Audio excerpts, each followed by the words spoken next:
Sum up, I mean, I guess you said it's going to be the last real long practice because Thursday's a little lighter. Yeah. Sort of sum up what you like about the team, so far through these, what would it be, 12 practices? Yeah, I think, going into the March 30th scrimmage and then the 3 practices after, Tuesday, Thursday, and now Tuesday, even after the layoff, I mean, we came back and, knock on wood, you hope eventually this becomes a habit to practice like this, to understand what it means to practice at that tempo and that type of physicality. And so, knock on wood, we've learned that. Hopefully we'll continue to improve in that area. That's the one thing that jumps out at me, though, is that the team knows how to practice.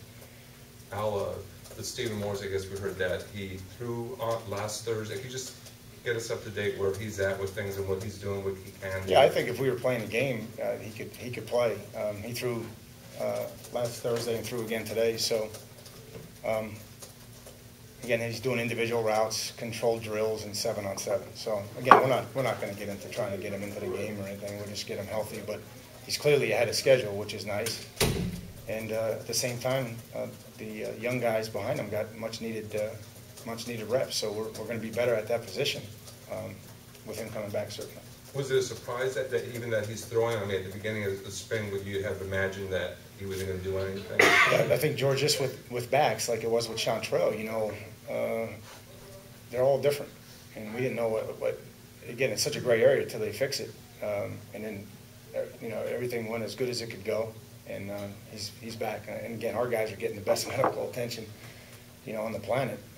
So, for those guys, like Chantrell to come back as soon as he did, Bunch come back as soon as he did, and now Stephen Morris. We have good people if that's happening like that. Is he taking part in the spring game, Stephen? No. I mean, he'll be on one of the sidelines, but he's not going to throw. That's not worth it. With all the work that you've seen from Ryan Williams this spring, what has he shown you compared to what you had hoped or what you thought, I guess? I think he's really smart.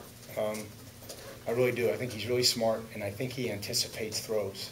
He throws or releases the ball before the receivers are open, which means it's slower in his mind. He can see it. He doesn't have much panic in him, and I just think his middle range balls right now are really good. His corner routes, his fades. He just really, because of his length, he can drop it in there. Even the in cuts that are 15, 16 yards downfield, he can see it. He can drop it in there. So it's been positive. It really has been.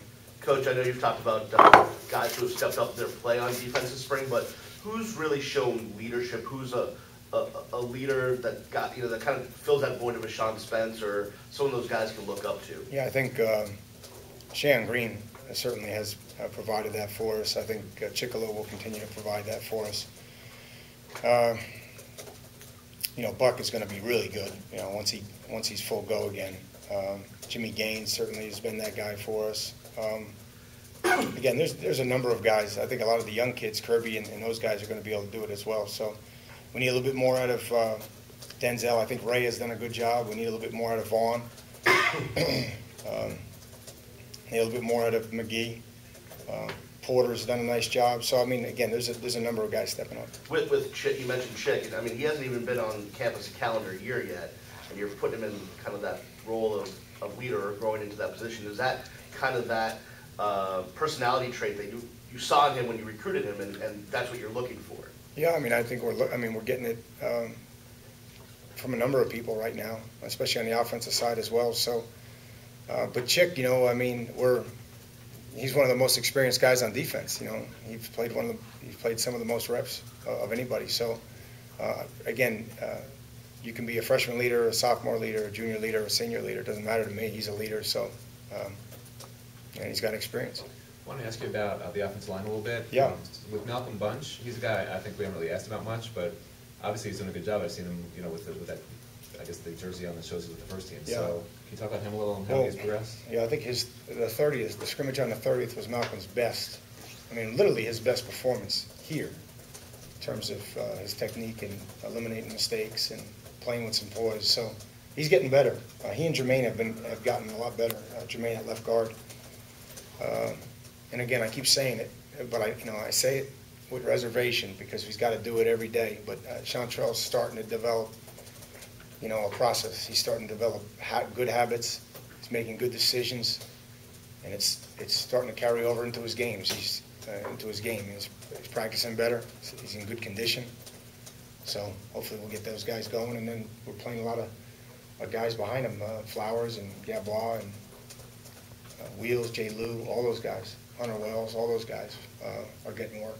And with Linder, can you talk about him too? I mean, he's a versatile guy, but yeah, he's a good football player. Brandon's a good football player. Brandon's tough. He's smart. Just a real rugged player, and got an excellent skill set. He really does. He's got a skill set above his years. He's got 2 years of football left, but he's got a great skill set. Al, NFL draft is coming up in a couple of weeks, and depending on what you believe, as many as 9 of your guys might be drafted.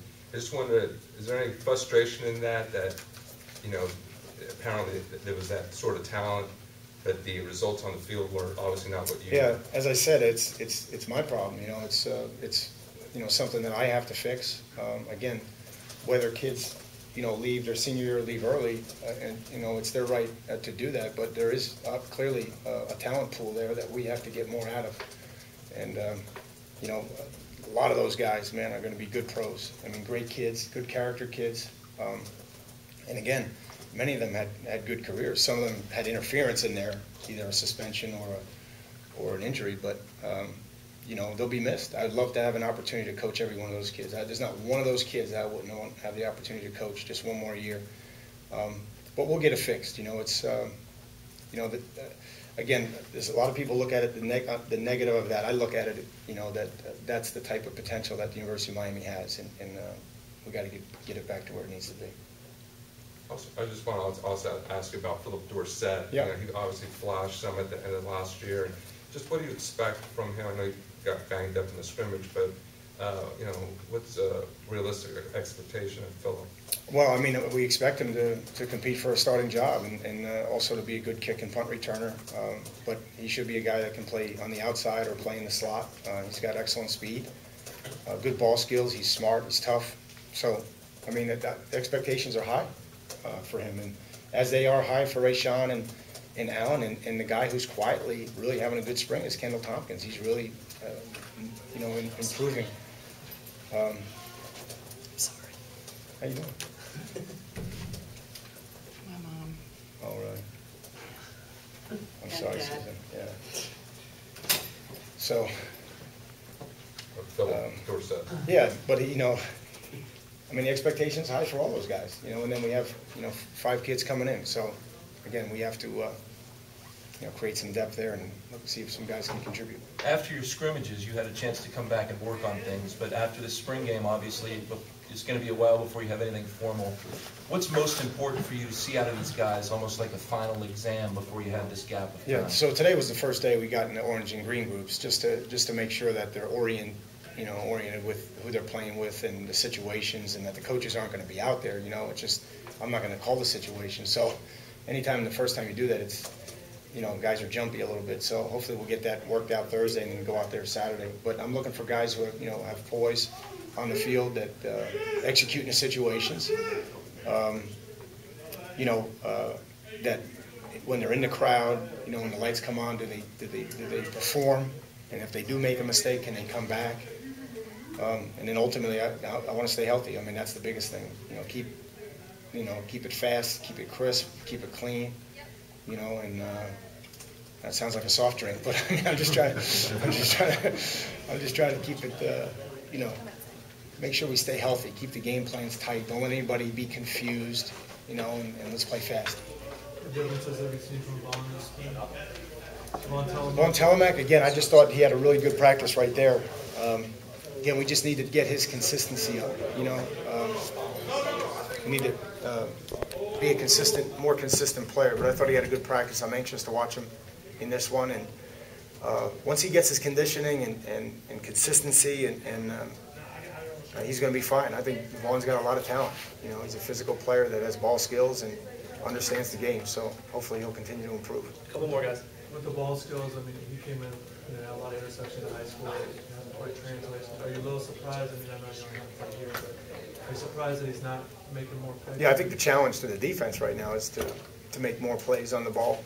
you know, whether it's interceptions or PBUs. But again, I wasn't here. Again, just like George's question, you know, at the end of the day, you know, we all should be disappointed, you know, that we're not making more plays or that we're not being more successful. And hopefully the continuity with the staffs, you know, the things we're doing in the weight program, the things we're doing in the offseason, you know, the hope is that over time that's going to gain traction and the kids are going to be able to, you know, so it's tough for me to say to anybody on defense to judge them when, you know, I think they've had a couple of position coaches already and a couple of, that's tough. It's like people were asking me about Jacory a year ago, you know, and George just asked me again. Yeah, we're all frustrated, but we need to eliminate those defects or those issues, and we will become the type of team that we want to become. Now, if someone didn't ask this, what's the most important thing you're looking for in this spring game? Did somebody ask that? Yeah.